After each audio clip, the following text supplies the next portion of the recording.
Kondisi pangan Indonesia saat ini perlu sangat diperhatikan, terutama di tengah pandemi yang melanda Indonesia saat ini.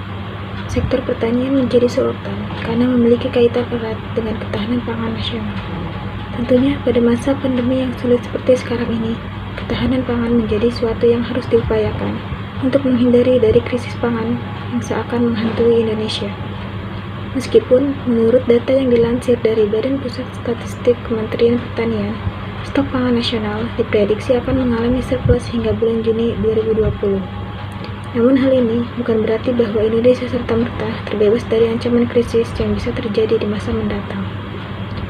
Sarana untuk melakukan distribusi pangan menjadi terbatas sehingga terjadi kurangnya produktivitas pangan.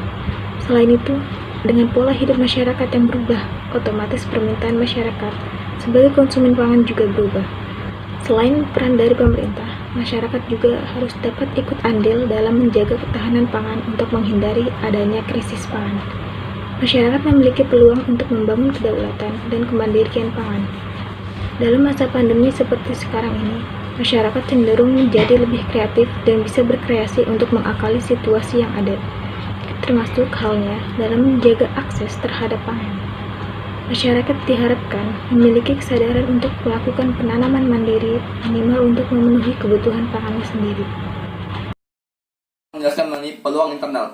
Yang pertama, peluang internal. Diversifikasi pangan merupakan salah satu upaya dalam mencapai ketahanan pangan nasional. Diversifikasi pangan tidak saja dimaksudkan untuk meningkatkan kesadaran masyarakat dan membudayakan pola konsumsi pangan yang beragam, bergizi seimbang dan aman serta sesuai dengan potensi kearifan lokal, tetapi juga untuk memenuhi kebutuhan dan kesediaan pangan masyarakat. Lalu ada peluang internal mengenai pangan lokal. Target utama diversifikasi pangan adalah pengoptimalan daya guna pangan lokal. Ini menjadi dasar penelitian tentang diversifikasi pangan, sehingga penelitian cenderung ke arah substitusi terigu dengan tepung dari pangan lokal dan mengubah bentuk pangan lokal tersebut. Lalu ada peluang internal mengenai penguatan kelembagaan. Di sini keberadaan lumbung pangan jika dikuatkan akan meningkatkan peran kelembagaan masyarakat dalam mewujudkan ketahanan pangan. Lalu yang terakhir ada peran pemerintahan. Kebijakan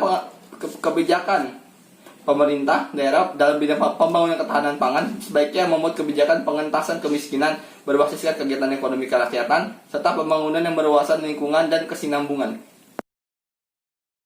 Assalamualaikum warahmatullahi wabarakatuh. Perkenalkan, nama saya Kumala Dewi Rosa dan di sini saya akan menjelaskan peluang ketahanan pangan dari sisi eksternal.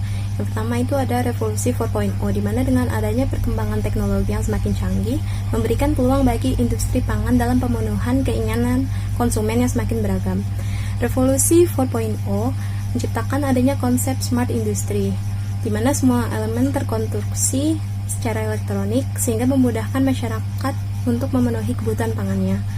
Perdagangan bebas memungkinkan terpenuhinya kebutuhan suatu negara dari produk yang dijual oleh pelaku usaha dari negara lain.